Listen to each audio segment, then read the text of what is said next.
وتەیەک بە بۆنەی ڕۆژی جیهانی مافی مرۆڤ. ڕۆژی جومعات 10 دەسامبر بەرابەر لەگەڵ 19 مانگی سەرماوەز ڕۆژی جیهانی مافی مرۆڤە. 73 ساڵ لەمەوبەر لە وەها ڕۆژێکدا جارنامەی جیهانی مافی مرۆڤ وەک بەڵگەیەکی جیهانی گرنگ لەلایەن ئەنجومەنی گشتی ڕێکخراوی نەتەوە یەکگرتوەکان پەسەند کرا.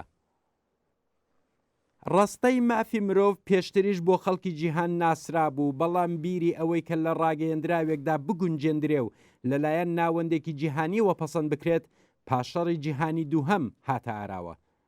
ئەو ڕاگەیەندراوە بە 48 دەنگی ڕازی و 8 دەنگی سپی لەلایەن زۆربەی وڵاتانی ئەندامی ئەو کاتی ڕێکخراوی نەتەوە یەکگرتوەکان پەسەند کرا. ئەگەرچی زۆربەی وڵاتەکان ناوەرۆکی جارنامەی مافی مرۆڤیان بەڕەسمی ناسیوە و تەنانەت لە یاسا بنەڕەتیەکانی خۆشیاندا گونجاندویانە، بەڵام بەردەوام لە زۆربەی وڵاتەکان ئەم مافە پێشێل دەکرێت.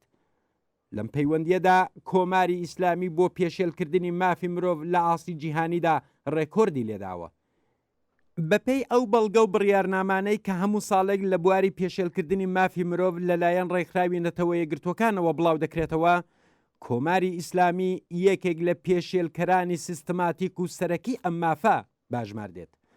ئەوەش لە حاڵێکدایە کە ئێران خۆی یەکێک لە وڵاتانەیە کە جارنامەی جیهانی مافی مرۆڤی ئیمزا کردووە.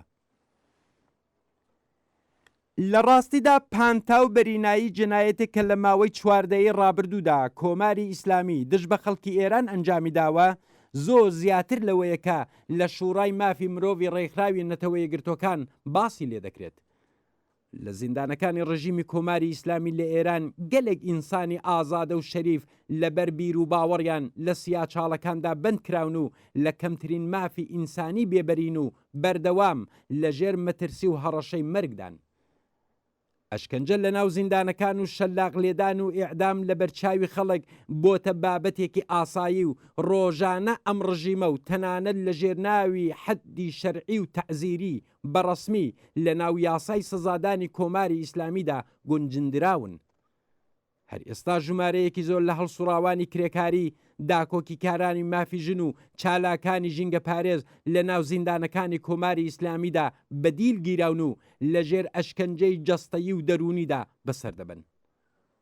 کۆماری ئیسلامی بەنیسبەت جەمعیەتەکەی بەرزترین پلەی ئەعدامی بۆ خۆی تەرخان کردووە و ڕژیمێکە کە منداڵانی کەمتر لە 18 ساڵیش لەدار دەدات. لەم وڵاتەدا ستەمی نەتەوەیی و ڕەگەزی و ئاینی بە یاسا ڕسمیەتی پێدراوە. ئەگەرچی جارنامەی جیهانی مافی مرۆڤ وەڵام دەرەوەی قەیرانی قوڵی کۆمەڵایەتی نییە، بەڵام هەر ئەو ناوەرۆکەشی ڕنگدانەوەی خەباتی بێپسانەوەی کرێکاران و ئازادی خوازانی جیهانە. هەر هەنگاوێکی پاشەکشەی سیستمی سەرمایەداری لە بەرامبەر مافە سەرەتاییەکانی گونجێندراو لەم جارنامەیەدا بە خەبات و فیداکاری بەردەوام هاتۆتە دی و سەرمایەداری جیهانی سەرنجام ناچار بووە بە هاو ئاهەنگکردنی ئەو خواستانە لەگەڵ بەرژەوەندیەکانی خۆی لە مێژوودا بە ناوی خۆی تۆماری بکات. ئەگەرچی ئەم جارنامەیە بنەما سەرەکیەکانی سیستمی سەرمایەداری ناباتە ژێر پرسیارەوە و ڕێز لە چەوسانەوەی ئینسان بەدەستی ئینسان دەگرێت، بەڵام تەنانەت هەر لەم ئاستەشدا هێشتا لە پێشکەوتوترین وڵاتانی جیهان بە تەواوی بەکردەوە دەرنەهاتووە و پێویستی بە خەباتێکی بەردەوامە.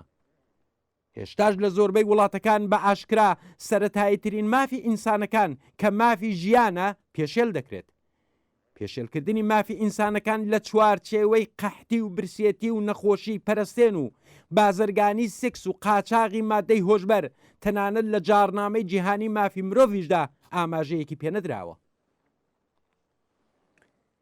هەر تاکێک پێویستە بۆ دابینکردنی سڵامەتی و ئاسایشی خۆی و بنەماڵەکەی لە خۆراک، پۆشاک، ماڵ و چاودێری پزیشکی و خزمەتگوزاری کۆمەڵایەتی بەهرەمەند بێت. پێویستە هەموو کەسێک لە کاتی بێکاری، نەخۆشی، کەمەندان بوون، جودایی و پیری بە شێوەیەکی یەکسان لە هەموو خزمەتگوزاریە کۆمەڵایەتەکان بەهرەمەند بێت. هیچ دەسەڵاتێک یا کەسێک بۆی نییە ئینسانەکان بە خاتری ڕەنگ، نەتەوە، ڕەگەز، تەمەن، بیر و باوەڕ، مەیل و بژاردەکانی لە مافە سەرەتاییەتەکان بێبەری بکات. ئازادی ڕادەربڕین و ڕێکخرا و بەڕێوەبردننی کۆبوونەوە لە مافە سەرەتاییەکانی ئینسانەکانە و نابێ بە هیچ بیانوویەک سنووردار بکرێت. نابێ هیچ کەسێک ئەشکەنجە بدرێت یان بکەوێتە ژێر سزا و هەڵس و کەوتی زاڵمانە و دژە ئینسانی. کەسانی تۆمەتبار نابێت بە تاوانبار بناسرێن مەگەر ئەوەی کە لە محاکمەیەکی عەلەنیدا کە بە تەواومانە توانی بێتیان لە خۆیان دیفاع بکەن تاوانبار کرابن. پێوەری پاراستن و ڕێزگرتن لە مافی مرۆڤ لە هەر کۆمەلگایەکدا پێویستە بە پێی یەکسانی ئینسانەکان و بەهرەمەندبوونیان لە سەمەری ئینسانی ئەو کۆمەلگایە بەراورد بکرێ. کۆمەلگای سەرمایەداری بە پێی جەوهەر و ماهیەتەکەی کە لەسەر جیاوازی چینایەتی دامەزراوە ناتوانێت داکۆکی کاری ڕاستەقینەی مافی مرۆڤ بێت.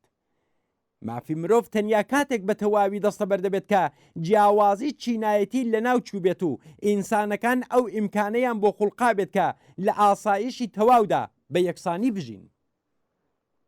دیارە ئەوەش لە کۆمەلگایەکدا کە بناغەکەی لەسەر چەوسانەوەی ئینسان بەدەستی ئینسان دامەزراوە و ئامانجی بەرهەمهێنان نەک دابینکردنی پێداویستی ئینسانەکان بەڵکو و قازانجی زیاترە وەدی نایە. تەنیا کۆمەلگایە کە ئەو خەسڵەتەی هەبێت کۆمەلگای سوسیالیستیە.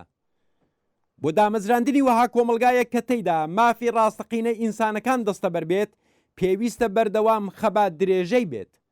بەڵام تا ئەو کات کە کۆمەلگای ئینسانی بە تەواوی لە سەرمایەداری ڕزگاری بێت لە بەرچاوگرتنی مافی سەرەتایی ئینسان کە بەشێکی لە جارنامەی جیهانیی مافی مرۆڤدایە پێویستە بەڕەسمی بناسرێت و بەکردەوە دەربێت.